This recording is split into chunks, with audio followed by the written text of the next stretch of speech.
बिस्मिल्लाहिर्रहमानिर्रहीम, अस्सलामुअलैकुम, good morning Lahore. आज की खूबसूरत सुबह की बहुत सी चाहतों, बहुत सी मुस्कुराहटों और बहुत सी मोहब्बतों के साथ मैं हूँ रुखमा इरफान मलिक और आप सबको आज के इस शो में खुश आमदीद कहती हूँ।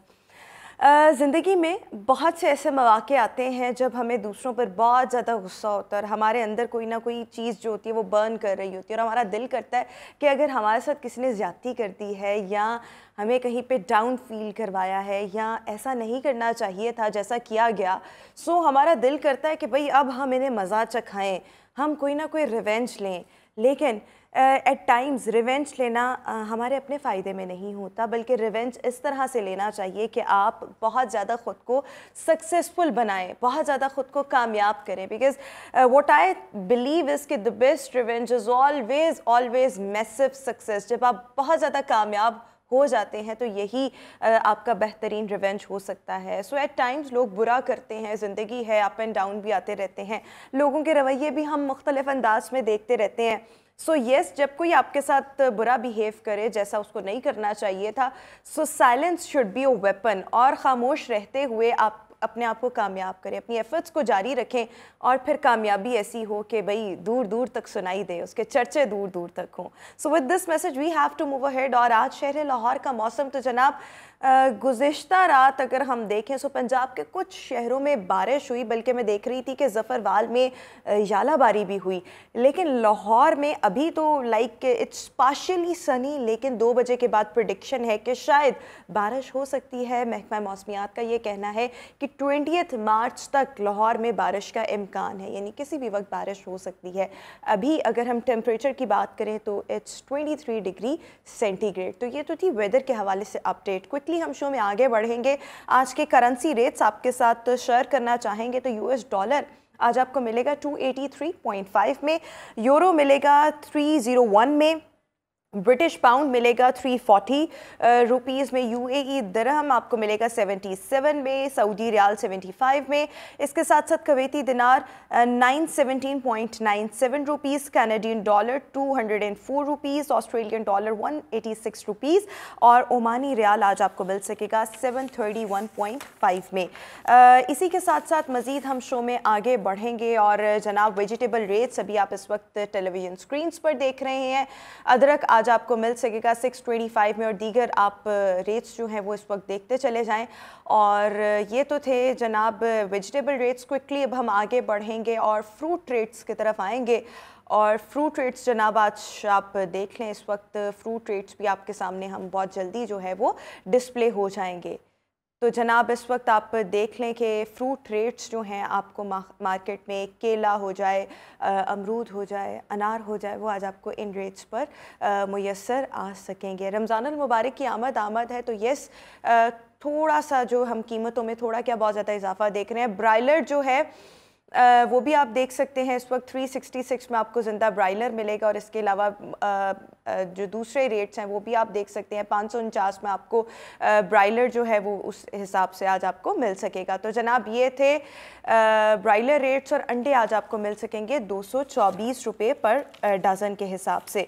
तो जनाब ये तो थे हमारे रेट्स और इसके साथ मज़ीद हम शो में आगे बढ़ेंगे और टॉप स्टोरीज़ की तरफ आएंगे। और टॉप स्टोरीज़ में सबसे पहली हमारे पास आज स्टोरी जनाब ये है कि मौला जट तो Maula Jatt the legend of Maula Jatt जो कि अक्टूबर के महीने में रिलीज़ हुई और इसने कामयाबी के वो रिकॉर्ड्स कायम किए। और पाकिस्तान की ही अगर हम मौला जट की बात कर लें तो पाकिस्तान में ही इसने 100 करोड़ से ज़ायद का बिज़नेस किया। तो जनाब मौला जट तो मौला जट, इसका गंडासा भी अब करोड़ों में फ़रोख्त हो रहा है। अच्छा, बेसिकली ये नीलामी है और सहारा ट्रस्ट की जानिब से कैनेडा में एक इवेंट का अहतमाम किया गया जिसका मकसद ये था कि इस गंडासे को जो मौला जट का था इसको नीलाम किया जाए और इससे हासिल होने वाली रकम उसको कैंसर के पेशेंट्स के ट्रीटमेंट के लिए इस्तेमाल किया जाए। सो इस इवेंट में आप देख भी सकते हैं Ibrarul Haq was there, Mikaal Zulfiqar was there, Fawad Khan भी इस तकरीब का हिस्सा थे। और ये जो गंडासा था इसकी कीमत जो थी वो 5000 कैनेडियन डॉलर से स्टार्ट हुई और अल्टीमेटली इसको सेल किया गया, इसको नीलाम इनफैक्ट किया गया 50,000 कैनेडियन डॉलर, जो कि पाकिस्तानी 1 करोड़ रुपए से ज़ायद की रकम बनती है। सो हमें याद है कि सुल्तान राही का जो गंडासा था वो अपने दौर की जो मौला जट थी वो बहुत फेमस हुआ था। तो अब की बार जब इसको फवाद खान ने उठाया तो ये मज़ीद फेमस हो गया और अब ये तकरीबन 1 करोड़ रुपए में फ़रोख्त हुआ और इससे हासिल होने वाली रकम जो है वो कैंसर पेशेंट्स के लिए इस्तेमाल की जाएगी। सहारा ट्रस्ट की जानिब से कनाडा में इस इवेंट का अहतमाम किया गया था। इसी के साथ मज़ीद हम शो में आगे बढ़ेंगे। बुरी ख़बर है, अफसोसनाक ख़बर है, मारूफ रैपर कोस्टा टिच ये परफॉर्म कर रहे थे साउथ अफ्रीका में। एक म्यूज़िक फेस्टिवल था, अल्ट्रा म्यूज़िक फेस्टिवल। इसके दौरान while he was performing on stage so he fell down, all of a sudden गिर गए ना। तो वहाँ पर लोगों ने इनको सहारा दिया और इनको खड़ा करने की कोशिश की। अच्छा ये खड़े भी हुए, इन्होंने दोबारा गाने की भी कोशिश की बट ऑब्वियसली ये खुद को संभाल नहीं सके। सो फिर इनको फौरी तौर पर अस्पताल मुंतकिल किया गया लेकिन वहाँ पर ये जानबर ना हो सके। मौत की वजूहात जो हैं वो अभी तक वाज़ेह नहीं हो सकी बट अभी आप देख सकते हैं, हम आपको कुछ विजुअल्स भी दिखा रहे हैं कि किस तरह से ये अफसोसनाक वाक़या पेश आया और लाइव परफॉर्मेंस के दौरान कोस्टा टिच जो है वो अचानक स्टेज पर गिर गए और फिर उनकी मौत वाक़ई हो गई। सो ये अफसोसनाक खबर हमने आपके साथ शेयर की। आगे बढ़ेंगे और एलॉन मस्क के नए शहर में कौन कौन रह सकेगा। टेस्ला के मालिक हैं और हमें ये भी पता है कि दुनिया के दूसरे अमीर तरीन शख्स हैं। सो ये एक नई बस्ती आबाद करने जा रहे हैं जहाँ पर इन्होंने काफ़ी 1000 एकड़ पर मुश्तमिल ज़मीन ख़रीदी है और बेसिकली ये इनिशिएटिव इनकी जानिब से, इनकी कंपनी की जानिब से लिया गया है और यहाँ पर कोई भी नहीं रह सकता, सिर्फ वो लोग रह सकते हैं जो इनके कंपनी में मुलाजिम हैं। और मुलाजिम हैं लेकिन उनके लिए ऑब्वियसली कुछ टर्म्स एंड कंडीशंस हैं कि वो जब तक कंपनी के साथ एफिलिएटेड रहेंगे तब तक वो यहाँ पर रह सकेंगे। उनको 2 बेड अपार्टमेंट वो दिया जाएगा, घर भी हो सकता है। और जब वो अपनी जॉब छोड़ देंगे सो ऑब्वियसली फिर वो यहाँ पर क़याम नहीं कर सकते। लोगों को बड़ी ही कम कीमत पे, मुनासिब कीमत पे यहाँ पर अपार्टमेंट्स और घर जो हैं वो एलॉन मस्क को की जानिब से दिए जाएंगे और इनका इब्तदाई जो मंथली रेंट होगा वो तकरीबन 65,000 पाकिस्तानी की अगर हम बात करें तो वो होगा, जो कि बहुत ज़्यादा इकनॉमिकल है। ऑब्वियसली जब ये डॉलर्स में जाएंगे तो और इतने फील नहीं होंगे। 65,000 ये पाकिस्तानी रुपीस की बात हो रही है। ये थी हमारी टॉप स्टोरीज। अभी हम शो में एक ब्रेक शामिल कर लेते हैं, हाजिर होंगे एक ब्रेक के बाद। Stay with us and good morning.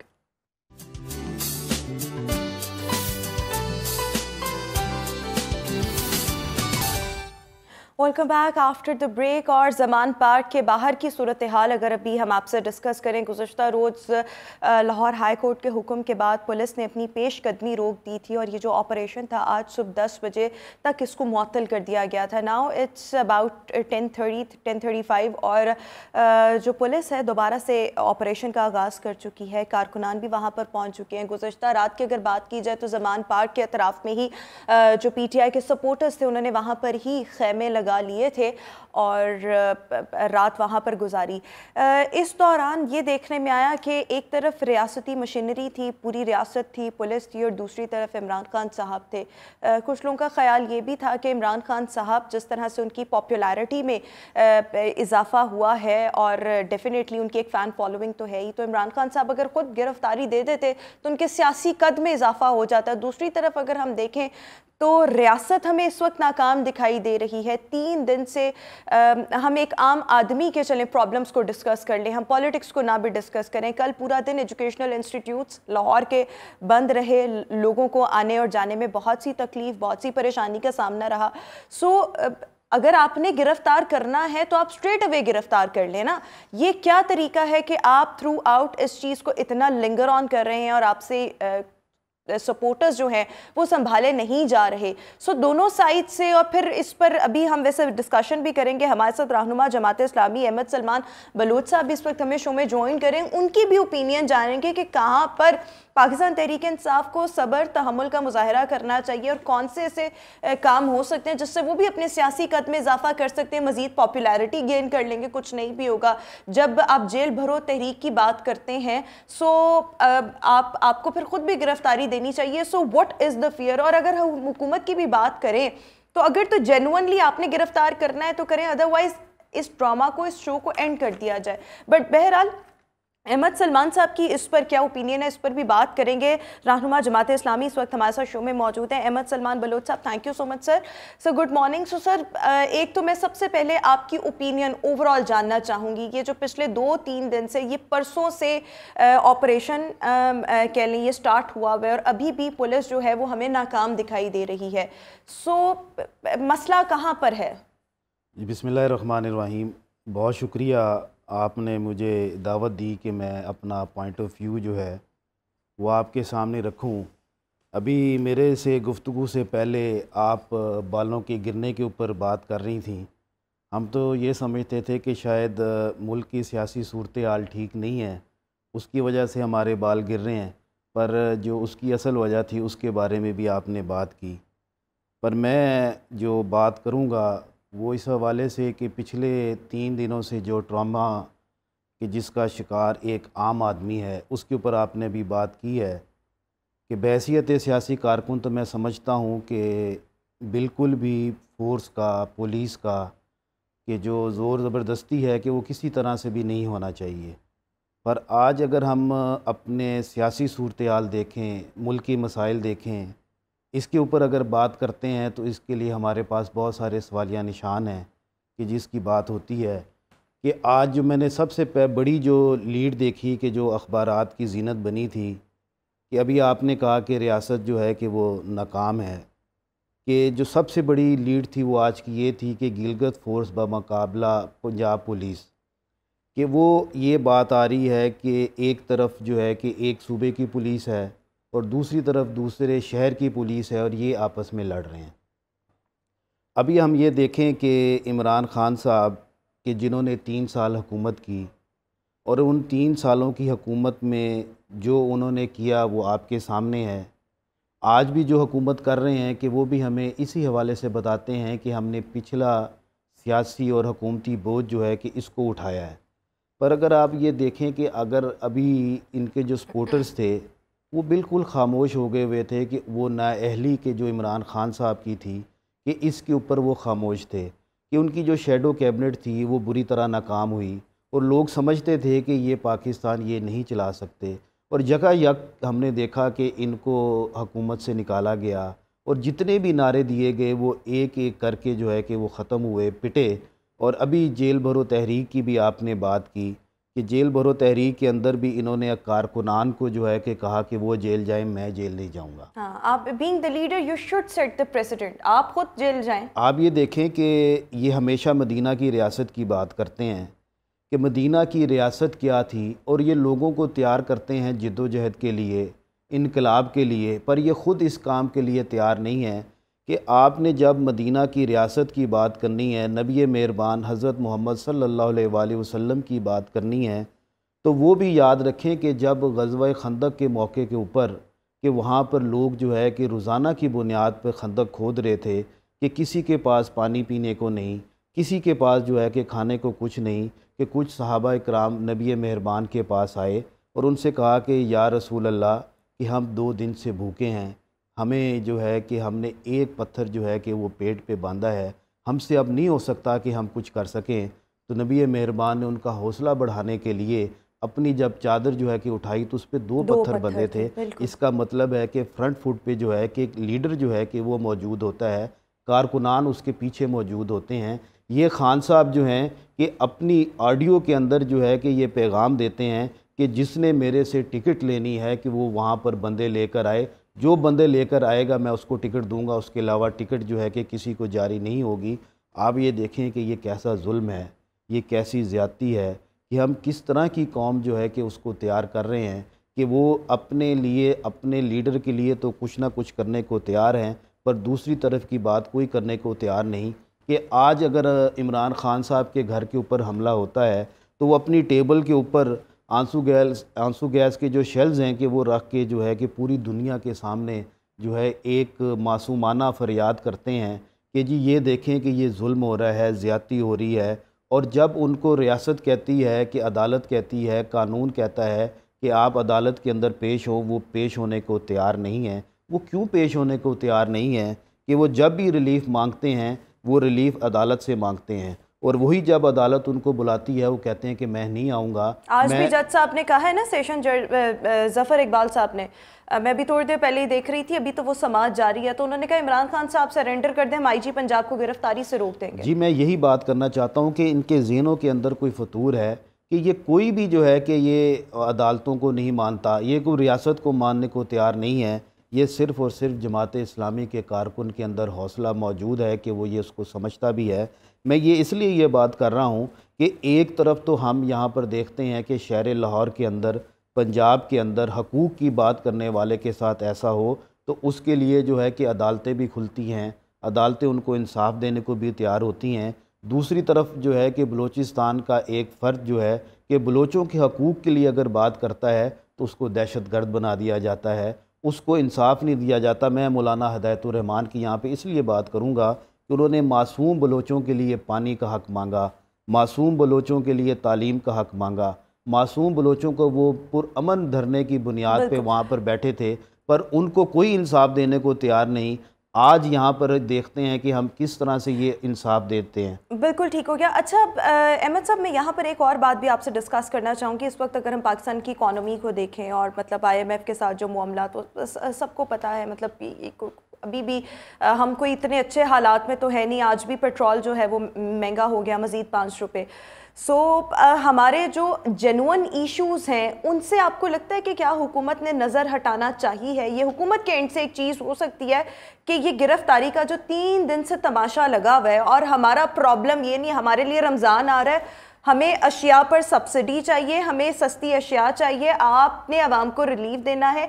क्या हुकूमत के एंड से एज अ पॉलिटिशियन मैं अगर आपसे मतलब ओपिनियन आपकी मांगूं, तो आपको नहीं लगता कि क्या हुकूमत के एंड से भी ये तमाशा 3 दिन हो गए हैं? अगर आपने गिरफ्तार करना, आप स्ट्रेट अवे जाएं, गिरफ्तार कर लें।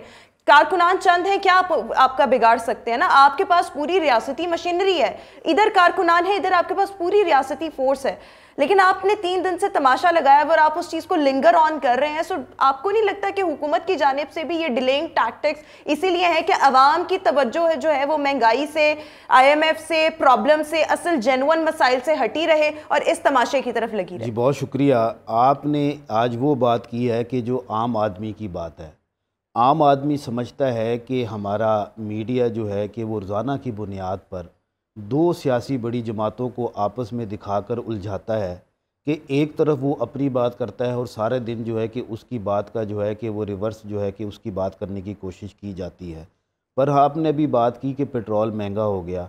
आज जज साहब ने जो ये बात की तो उन्होंने कहा कि हमारा मुल्क और हमारी जो मईशत है इस बात की मुतहम्मिल नहीं थी कि आपने एक अदालती आर्डर जो है कि उसको जो है कि उसके ऊपर अमल दरामद कराने के लिए करोड़ों रुपया जो है कि वो ज़ाया कर दिया।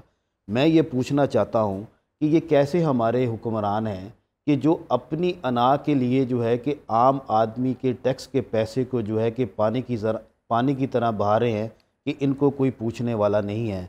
अभी शहबाज शरीफ साहब कि जो हमेशा जो है कि वो बड़े ही ऐसन अंदाज से तो बात करते हैं और वो ये भी कहते हैं कि बेगर्स आर नॉट चूज़र्स, पर मैं इनसे पूछना चाहता हूँ कि 2 दिन पहले आपने कहा कि हम आम आदमी के लिए पेट्रोल सस्ता देंगे, कि जो 60,000 से नीचे इनकम वाला होगा, मोटरसाइकिल चलाने वाला होगा, उसके लिए पेट्रोल सस्ता होगा, मगर रात को उन्होंने पेट्रोल को जो है कि वो महंगा कर दिया।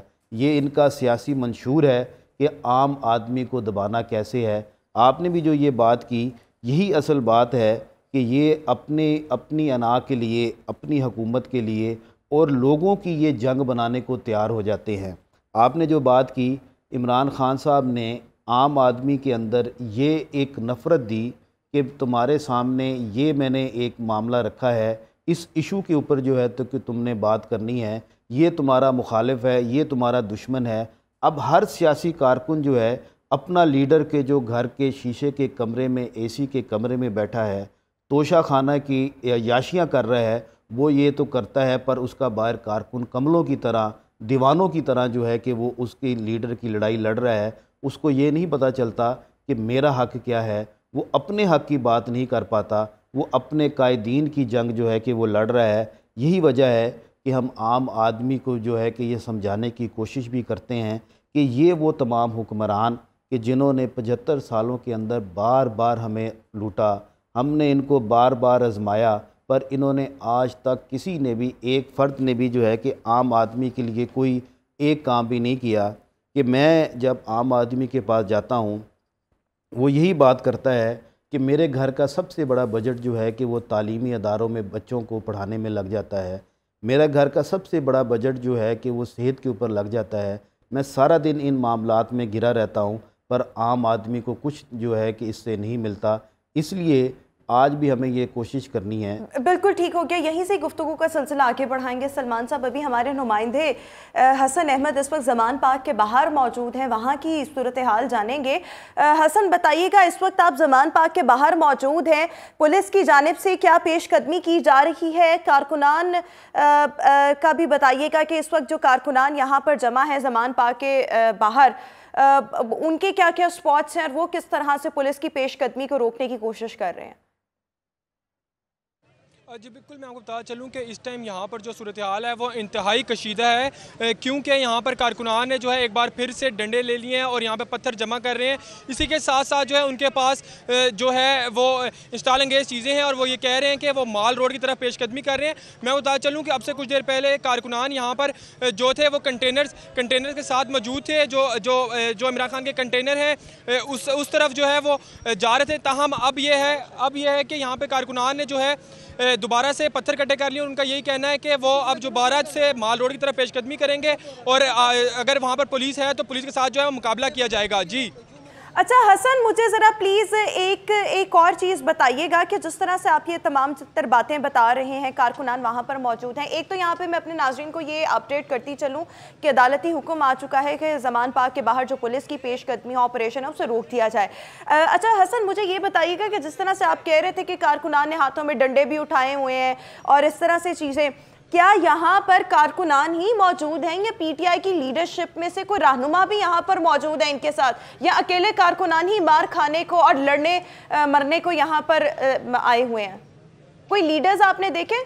मैं आपको बताना चलूँ, जी यहाँ पर जो है वो कारकुनान जो हैं वो सुबह से ही मौजूद हैं और यहाँ पे कारकुनान ने जो है स्ट्रेटजी जो है बदली है। अब खैबर पख्तूनख्वा से जो है बड़ी तादाद में कारकुनान आए हैं, सवात मालाकंड से आए हैं और मैं ये देख रहा हूँ कि किनाल रोड भी जो है वो मुकम्मल तौर से बंद नहीं किया गया है। तो डंडा बरदार कारकुनान जो है हसन, मैं आपसे सवाल पूछ रही हूँ, यहाँ पर पाकिस्तान तहरीक इंसाफ की लीडरशिप में से कोई मौजूद है, कोई रहनुमा मौजूद है?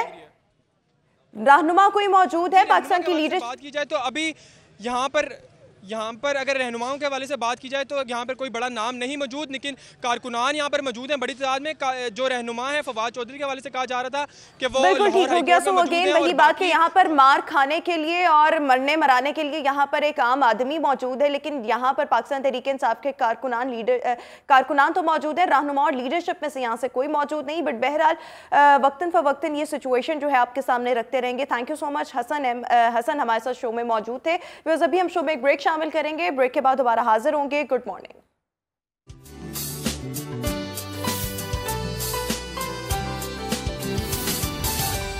Welcome back after the break. और हम मौजूदा सियासी सूरत हाल और एक तरफ इमरान खान साहब की मुमकिना गिरफ्तारी जिसके हवाले से अदालती फैसला आ चुका है और अदालत ने पुलिस को मज़ीद पेशकदमी से रोक दिया है, ऑपरेशन को मुअत्तल करने का कह दिया है। बट बहरहाल इस पर हम अभी डिस्कशन कर रहे हैं। रहनुमा जमात इस्लामी अहमद सलमान बलोच साहब हमारे साथ शो में मौजूद है। अहमद साहब, एक तरफ तो अदालती फैसला आ गया, ये मुमकिना गिरफ्तारी थी, अदालत ने फिर पुलिस को एक दफ़ा रोक दिया, गुज़श्ता रोज़ भी लाहौर हाई कोर्ट ने रोका था, लेकिन आपको क्या लगता है कि इस सिचुएशन को डी एस्केलेट मज़ीद किस तरह से किया जा सकता है? और फिर ये 3 दिन का तमाशा फिर आखिर क्यों लगाया गया जब कि गिरफ्तारी होनी नहीं थी? और फिर मतलब और फिर एक और बड़ी इंपॉर्टेंट चीज़ है कि आपको नहीं लगता कि इमरान खान साहब को यहाँ पर इस मौके पर गिरफ्तारी देके ऑलरेडी उनकी पॉपुलैरिटी तो है, उससे कोई इनकार नहीं, तो अपने सियासी कद में इजाफा कर लेते, मजीद पीडीएम की जमातें इनको हीरो बनने का मौका दे देती? वो फवाद चौधरी साहब का कल आपने स्टेटमेंट देखा है या नहीं? उन्होंने कहा है कि खान साहब को जो है कि वो जेल से डर नहीं लगता, राना सनाउल्लाह से डर लगता है। ये कैसे लोग हैं कि जो डरते हैं और अपने कायदीन को, लीडर्स को कहते हैं कि डरना नहीं है। पिछले दिनों शायद आपको याद होगा कि जरदारी साहब ने भी ऐसी बात की थी कि इमरान खान साहब को और कुछ करने की ज़रूरत नहीं है, उनको एक कमरे में बंद कर दें और एक छिपकली छोड़ दें तो इनके लिए यही एक बहुत बड़ी आजमाइश होगी। अब असल में इशू ये है कि खान साहब लीडर नहीं है, वो एक सेलिब्रिटी हैं। हमने अक्सर देखा है कि जो सेलिब्रिटीज़ होते हैं उनके घरों के बाहर ऐसे ही लोग इकट्ठे होते हैं और वो हाथ हिलाते हैं और लोग खुश होकर चले जाते हैं कि हमने आज अपने सेलिब्रिटी को देख लिया। खान साहब के अंदर लीडरशिप वाली बात नहीं है, मुझे नज़र नहीं आती। वो इसकी वजह यही है कि उन्होंने एक कौम को तैयार नहीं किया, बल्कि एक नफ़रत को जो है कि वो तैयार करने की कोशिश की है कि मेरा चोर जिंदाबाद, तुम्हारा चोर मुर्दाबाद। कि अपना जो है कि तोशा खाना से लिया हुआ माल जो है कि उसको ठीक समझा जाए, दूसरे के पाइनएप्पल के डब्बे को भी जो है कि गलत समझा जाए। मैं ये समझता हूँ कि खान साहब के अंदर अगर वस्फ़ होता, अदालती निज़ाम पर एतमाद होता, तो वो पहले दिन कहते कि मैं गिरफ़्तारी भी देखूँगा और मैं इनका सामना भी करूँगा। आपने जो पहले भी बात की कि ये हर सियासी कारकुन को आवाज़ देते हैं, ज़ुबान देते हैं। पहली बात थी कि इमरान खान साहब जो है कि अपने 3 साला कारकर्दगी के अंदर नाकाम रहे और उनको कारकुन को दोबारा ज़ुबान देने के लिए ये पूरी जो है कि एक क्यास जो है कि वो क्रिएट की गई। दूसरी तरफ जो है कि जो सियासी जमातें हैं, वो पीपल्स पार्टी हो, वो मुस्लिम लीग हो, कि उन्होंने डिलीवर नहीं कर सके थे, उनके लिए भी इन्होंने कोई ज़ुबान देनी थी, उनके कारकुन को भी कोई बात देनी थी। कि एक तरफ का जो है वो कारकुन कहता है कि देखें मेरा लीडर किस सच धज के साथ जेल गया और इनका लीडर जो है कि वो डरपोक है, वो बाहर नहीं निकल रहा। मैं ये समझता हूँ कि ये आम आदमी को सिर्फ ट्रैप करने के लिए ये चीज़ें दे रहे हैं, पर आम आदमी के जो है मसाइल जो हैं कि वो तोशा खाना नहीं, वो जेल नहीं। आम आदमी का मसला है कि मेरे शहर में साफ़ पानी नहीं, कि इसको हल होना चाहिए। आम आदमी समझता है कि बेरोज़गारी है, कि इसके ऊपर बात नहीं होती, इस पर बात होनी चाहिए। बेरोज़गारी के साथ साथ आप देखते हैं कि हमारी जो ख़वातीन के जो मसाइल हैं कि इसके ऊपर बात होती है, पर इसके ऊपर कोई अमल दरामद करने को तैयार नहीं। इसके ऊपर जो है कि वो बात होनी चाहिए। कि मैं अभी कल भी मैं पंजाब कल्चरल डे था, तो मैं वहाँ पर स्कूल के अंदर गया और मैंने वहाँ पर ये बात की। मैं जितने भी अपने सरकारी स्कूल हैं वहाँ पे लाजमी जाता हूँ। मैंने वहाँ पे जाके कल भी ये बात की कि जब मैंने BCS कर रहा था, कंप्यूटर साइंस की तालीम हासिल की, पर मेरी वालदा की ख्वाहिश थी कि जो है ना कि मेरा बेटा पंजाबी भी पढ़े। मैंने उसके लिए BA किया कि हमें अपनी ज़बान को जो है कि वो याद रखना चाहिए। कि मेरे वाले साहब जब पहली दफ़ा MNA बने, उन्होंने मुझे इंग्लिश मीडियम स्कूल से निकाल के सरकारी स्कूल में इसलिए डाला था कि मैं चाहता हूँ कि मेरे हलके के, मेरे इलाकों के जो वो तालीमी इदारे जिसमें आम बच्चा पढ़ता है वो ठीक होने चाहिए। इन चीज़ों के ऊपर कोई बात करने को तैयार नहीं है। इसलिए मैंने ये फ़ैसला किया है कि इंशाल्लाह अगर मुझे मौका मिला, अगर अवाम ने मुझे एतमाद दिया, मैं इन्हीं मसाइल के ऊपर जो है कि वो बात करूँगा। उसमें सबसे बड़ा मसला तालीम का है कि जिस पे मैंने पहले भी बात की। हमारा दूसरा मसला हस्पतालों का है कि हम अपने इलाके के अंदर फिल्टर हॉस्पिटल्स जो है कि इसके ऊपर जो है कि लाजमी बात करें। और तीसरा जो है कि वो ट्रांसपोर्ट का इशू है कि मैं अपने हलके के हर रूट से जो है कि तालीमी अदारों तक मुफ्त बस सर्विस चलाऊं। बिल्कुल ठीक हो गया और अल्लाह ताला आपको कामयाब करे। PP 168 से जो अहमद सलमान बलोच साहब हैं, ये इस दफ़ा इलेक्शन लड़ने का इरादा रखते हैं, लेकिन बहुत शुक्रिया सर, पहले तो आपने हमारे शो के लिए वक्त निकाला। सो व्यूअर्स, इस वक्त जो समान पार्क के बाहर की सूरत हाल है वो हमने आपके साथ ही साथ शेयर की। इस हवाले से वक्तन फ़वक्तन हम आज पूरा दिन आपको अपडेट भी करते रहेंगे। अभी शो के इस सेगमेंट में इस गुफ्तगू को ज़रा वाइंड अप करते हैं, शो में एक ब्रेक शामिल करते हैं। ब्रेक के बाद वापस आएंगे, कुछ दीगर मौज़ूआत आपके सामने रखेंगे, उस पर डिस्कशन करेंगे। Stay with us and good morning.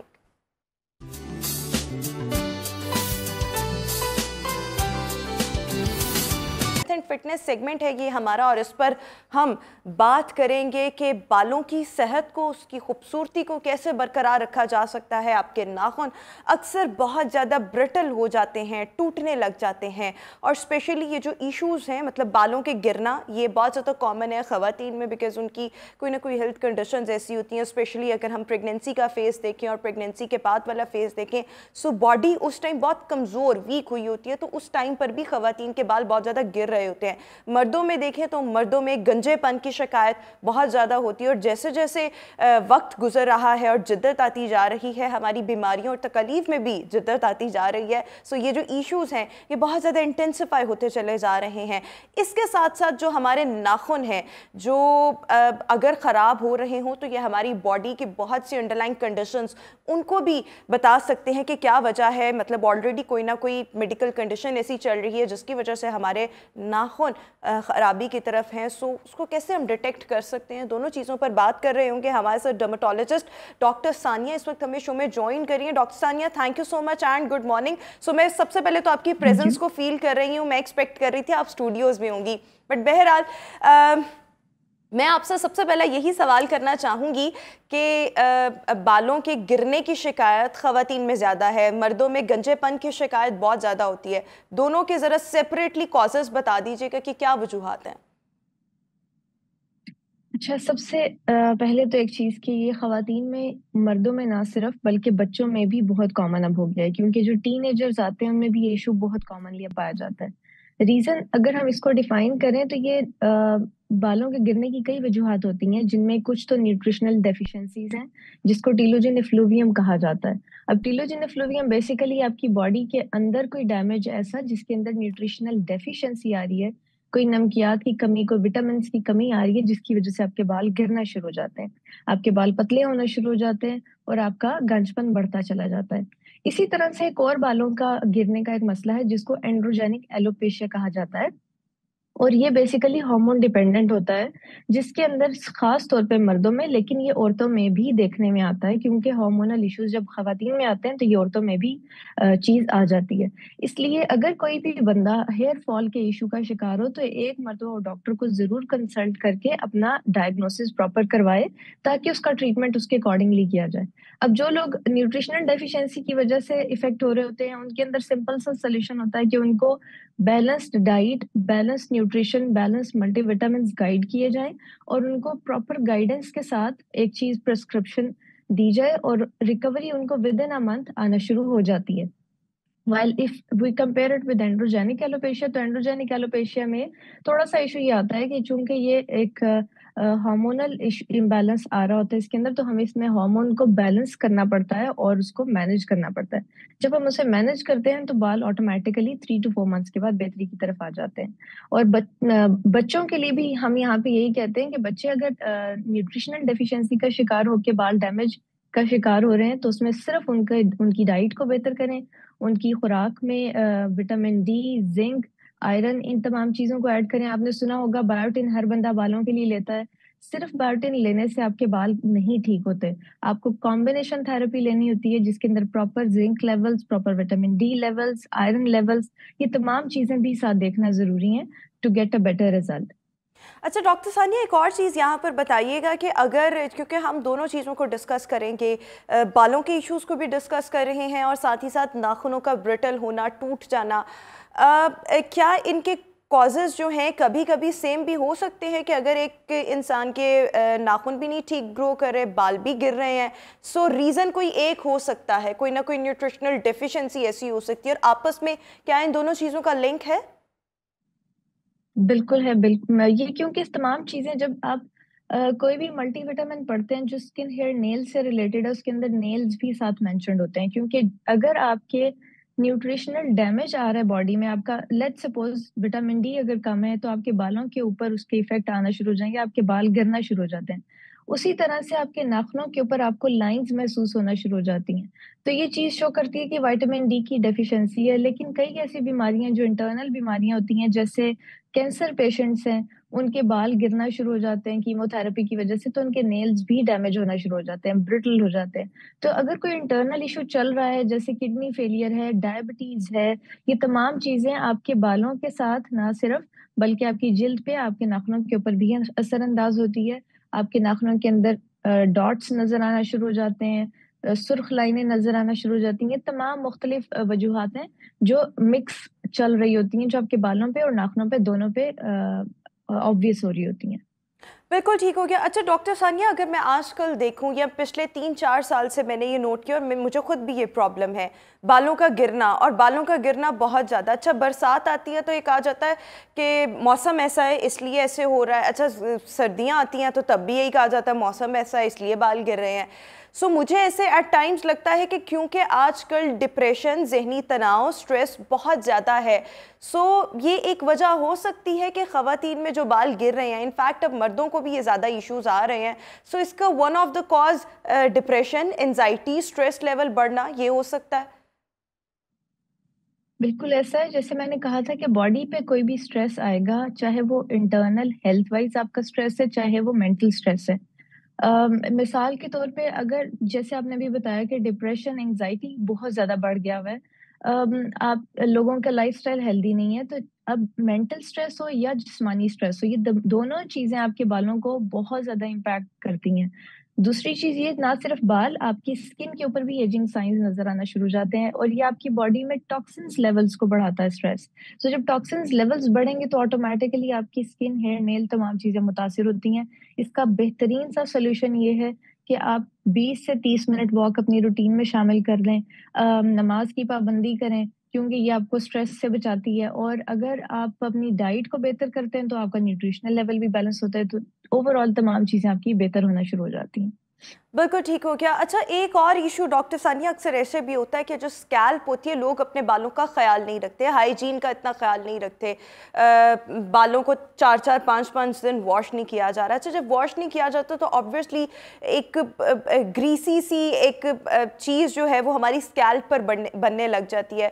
सो ये भी क्या एक वजह हो सकती है जिसकी वजह से बाल गिरना शुरू हो जाती है, और स्पेशली उन लोगों में ज़्यादा होता है जो अपनी हाइजीन का इतना ख्याल नहीं रखते, बालों को उस तरह से वॉश नहीं कर रहे होते। अच्छा, थोड़ा-सा ये चीज़ ज़रूर होती है, क्योंकि आपके जो पोर्स होते हैं क्लॉग होना शुरू हो जाते हैं, ये ब्लॉक होना शुरू हो जाते हैं। जब ये ब्लॉक होंगे तो आपके बाल डैमेज होके गिरना शुरू हो जाते हैं। अब जिन लोगों का स्कैल्प ग्रीज़ी होता है, उनको रिकमेंड हम करते हैं कि आप डेली या 1 दिन छोड़ के ज़रूर शॉवर लें और सल्फेट फ्री शैम्पू का इस्तेमाल करें, ताकि आपका स्कैल्प ग्रीज़ी ना हो।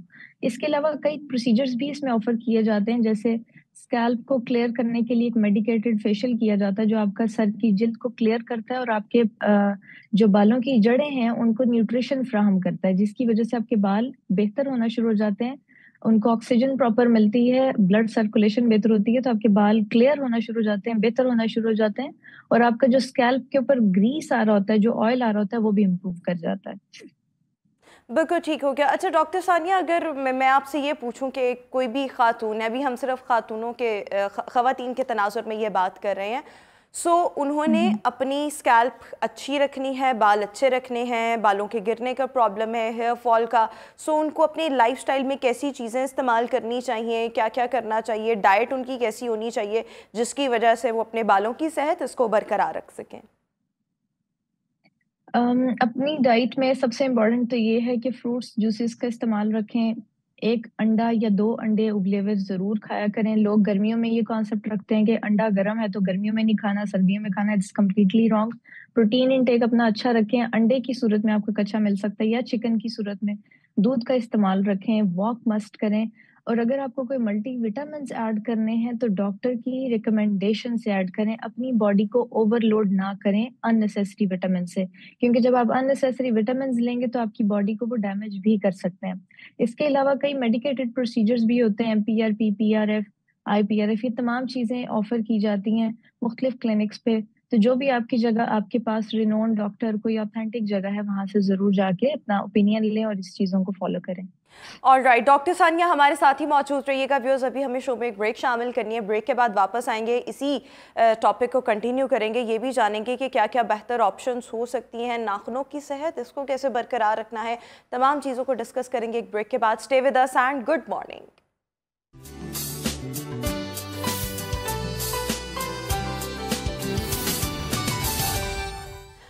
Welcome back after the break. और हम बात कर रहे थे कि किस तरह से बालों की और नाखूनों की सेहत को बरकरार रखा जा सकता है। डॉक्टर सानिया इस वक्त हमारे साथ शो में मौजूद है। डॉक्टर सानिया, एक और चीज़ के जिस तरह से भी हम ब्रेक पर जाने से पहले आपने कुछ फूड आइटम्स बताए और किस तरह से हम लाइफस्टाइल मॉडिफिकेशन करके अपने बालों की सेहत को, नाखूनों की सेहत को बरकरार रख सकते हैं। अच्छा, एट टाइम्स ऐसा होता है बहुत से लोग मतलब जिस तरह से आपने कहा कि अंडा इस्तेमाल करें, लेकिन अंडा जो है वो खा नहीं रहे होते बल्कि सर पर लगा रहे होते हैं। दही बहुत फ़ायदेमंद है, लेकिन दही का इस्तेमाल उस तरह से नहीं कर रहे होते, खा नहीं रहे लेकिन उसको सर पर लगा रहे हैं। तो क्या इस तरह से भी चीज़ों का फ़ायदा हो सकता है? डॉक्टर सानिया से भी बात करने की कोशिश करेंगे। सो यस, ऐसे बहुत से लोग होते हैं जो जब हम हेल्दी डाइट की बात करते हैं तो हेल्दी डाइट में आपके फ्रूट्स, वेजिटेबल्स, फ्रेश फ्रूट्स और ये तमाम चीज़ें आती हैं, लेकिन उनका ज़्यादा फोकस ये होता है कि किसी ना किसी तरीके से इन चीज़ों को सर पर लगा लिया जाए। लेकिन व्हाट आई बिलीव इज़, जो मेरी पर्सनल ओपिनियन या पर्सनल ऑब्जर्वेशन भी है, कि जो चीज़ आप लगा रहे हैं, सर पर अप्लाई कर रहे हैं, उसके निस्बत आप वही अच्छी चीज़ें जो हैं वो अपनी डाइट में इस्तेमाल करें, तो उससे बहुत फ़ायदा हो सकता है। आपने अपने इर्द गिर्द बहुत से लोग ऐसे देखे होंगे जो बनानास को मैश करके उसको योगर्ट में डालकर सर पर लगा रहे होते हैं, इसका एक मास्क सा बना के। सो आई थिंक कि अगर आप बनानास वैसे आप खा लें सो ये बहुत ज़्यादा फ़ायदेमंद है।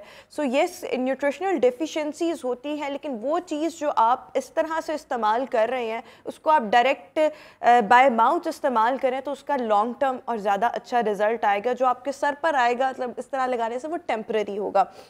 अपार्ट फ्राम दिस, येस, कुछ ना कुछ न्यूट्रिशनल डेफिशिएंसीज ऐसे होती हैं, जिस तरह से विटामिन डी अगर आपकी ये खुराक में लैक कर रहा है या आपकी बॉडी इसमें डेफिशिएंट हो गई है तो डेफिनेटली फिर आपके जो नेल्स हैं एट टाइम्स वो भी ब्रिटल होने लग जाते हैं। आप उनको ग्रो करना चाहेंगे लेकिन वो बार बार फ्रेजाइल होंगे, टूटेंगे या पेल बहुत ज़्यादा होंगे। सो ये किसी न किसी अंडरलाइंग मेडिकल कंडीशन को भी डिपेक्ट कर रहे होते हैं। So there are certain conditions.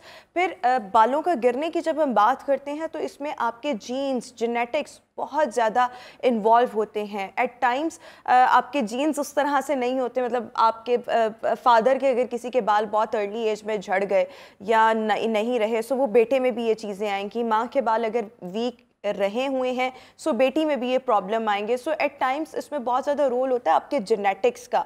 और जिस तरह से हम पहले भी बात कर रहे थे कि आजकल का टाइम ऐसा है कि स्ट्रेस, एंजाइटी, डिप्रेशन इतना ज़्यादा है कि जिसकी वजह से लोग अपने जो मामूलात ज़िंदगी हैं उनको सही से अंजाम नहीं दे पा रहे। बिकॉज़ एक तरफ हम पाकिस्तान के हालात देखें सो ऑलरेडी स्ट्रेसफुल कंडीशन है, लेकिन हमारा जो लाइफस्टाइल है उसके कंपैरिजन में देखें तो लाइफस्टाइल भी हमारा बहुत ज़्यादा कॉम्प्रोमाइज्ड है। इसमें कोई फ़िज़िकल एक्टिविटी उस तरह से नहीं। हमारी डाइट में अगर हम गौर करें तो बहुत ज़्यादा फास्ट फूड है, जंक फूड है, हेल्दी फूड ऑप्शंस की तरफ हम नहीं जाते, जिसकी वजह से ऑटोमेटिकली ये चीज़ें जो हैं ये बहुत ज़्यादा प्रॉब्लम्स क्रिएट कर रही हैं। बहरहाल डॉक्टर सानिया अभी हमें ज्वाइन कर चुके हैं। डॉक्टर सानिया, मैं ये सवाल कर रही थी कि जिस तरह से ब्रेक पर जाने से पहले आपने कुछ चीज़ें एक्सप्लेन की जिनको हम डाइट में ऐड ऑन करके अपने बालों की सेहत को, नाखूनों की सेहत को बेहतर कर सकते हैं। एट टाइम्स बहुत से लोग ऐसे होते हैं वो प्रेफर कर रहे होते हैं कि अंडा खाए नहीं बल्कि अंडा सर पर लगाया जाए, दही हम खाएँ नहीं बल्कि सर पर लगाएं, बनाना हम खाएं नहीं बल्कि हम सर पर इसको मैश करके लगा लें। बहुत से लोग प्याज का पानी भी लगाते हैं। तो आपको नहीं लगता कि इस तरह की चीज़ों का ज़्यादा फ़ायदा तब होगा जब आप उनको अपनी डाइट में इस्तेमाल करें बजाय इसके कि आप उसको सर पर अप्लाई कर रहे हो? जी बिल्कुल, मैं पेशेंट्स को हमेशा यही कहती हूँ कि अगर आप ये तमाम चीज़ें अपनी बॉडी के अंदर डालेंगे, इसको अगर आप खाएंगे तो ये आपको ज़्यादा बेहतर रिजल्ट्स देगी। अगर आप सिर्फ बालों पे लगाएंगे रिजल्ट ज़रूर आते हैं, लेकिन आपकी बॉडी को बेसिकली न्यूट्रिशंस की ज़रूरत होती है जो कि डाइट के थ्रू आप अपनी पूरी कर सकते हैं। तो बजाय सर पे लगा के उसको इस्तेमाल करने के बेहतर होता है कि अपनी डाइट में उन चीज़ों का इस्तेमाल रखें, प्रॉपर बैलेंस डाइट लें और इस तरह से आप अपने नेचुरल तरीके से बालों को बेहतर कर सकते हैं। बिल्कुल ठीक हो गया। अच्छा, मैं क्विकली आपसे 2-3 सवाल मजीद करना चाहूँगी। We are short of time के रिकमेंडेड क्या है कि कितनी जो मतलब अगर हम देखें सो किस फ्रीक्वेंसी में बालों को एक हफ्ते में वॉश करना चाहिए? नॉर्मली इट इज़ रिकमेंडेड कि 2 से 3 बार लाजमी आपको वॉश करना चाहिए। डॉक्टर सानिया हमें दोबारा से ज्वाइन कर चुके हैं। डॉक्टर सानिया, मैं ये जानना चाहूँगी आपसे यहाँ पर कि किस फ्रीक्वेंसी में एक हफ्ते के दौरान किसी भी इंडिविजुअल को बाल धोने चाहिए, क्योंकि कुछ मिथ्स ऐसे भी हैं या कुछ लोग ये भी कहते हैं कि अगर आप बाल ज़्यादा धोते हैं तब भी बाल आपके ज़्यादा कमज़ोर होते हैं। बिल्कुल ऐसा ही है। जिन लोगों का स्कैल्प ड्राई होता है उनमें हमेशा हम रिकमेंड करते हैं कि आप 2 या 3 दिन के बाद अपना स्कैल्प वॉश करें। लेकिन जो लोग ऑयली स्कैल्प वाले होते हैं, जिनके सर में तेल बहुत ज्यादा आ रहा होता है, ऑयल की प्रोडक्शन ज्यादा होती है, वो डेली भी वॉश कर सकते हैं या एक दिन छोड़ के सर को वॉश करें। और कोशिश करें कि गर्म पानी का इस्तेमाल कम से कम करें, नॉर्मल टेम्परेचर का पानी इस्तेमाल करें, सल्फेट फ्री शैम्पू यूज करें, sodium chloride free shampoo use करें। ये आपके बालों को, आपके सर की जिल्द को डैमेज होने से बचाता है और उसको वेल हाइड्रेटेड रखता है। All right, thank you so much. Doctor Sania dermatologist हमारे साथ शो में मौजूद थी, और किस तरह से आप अपने बालों को खूबसूरत बना सकते हैं, नाखूनों की हेल्थ इसको मेंटेन रख सकते हैं, इस पर बात हम कर रहे थे। और येस, जब हम ऐसा कोई भी टॉपिक डिस्कस कर रहे होते हैं सो वो conclusion, end of the story यही होता है कि अपना लाइफस्टाइल एटलीस्ट बेहतर कर ले। लाइफस्टाइल बेहतर जब हो जाएगा, फिजिकल एक्टिविटी आ जाएगी, अच्छी खुराक का इस्तेमाल होना शुरू हो जाएगा, and the sound sleep which plays a very vital role, which plays a very important role. तो येस, चीज़ें जो है 50-60% तो यहाँ पर ही सॉर्ट आउट हो सकती हैं। सो येस, यही मैसेज है कि अपने लाइफस्टाइल जो है इसको बेहतर कर लें। अभी हम शो में एक ब्रेक शामिल कर लेते हैं। ब्रेक के बाद वापस आएंगे, कुछ मजीद मौज़ूआत आपके सामने रखेंगे। Stay with us.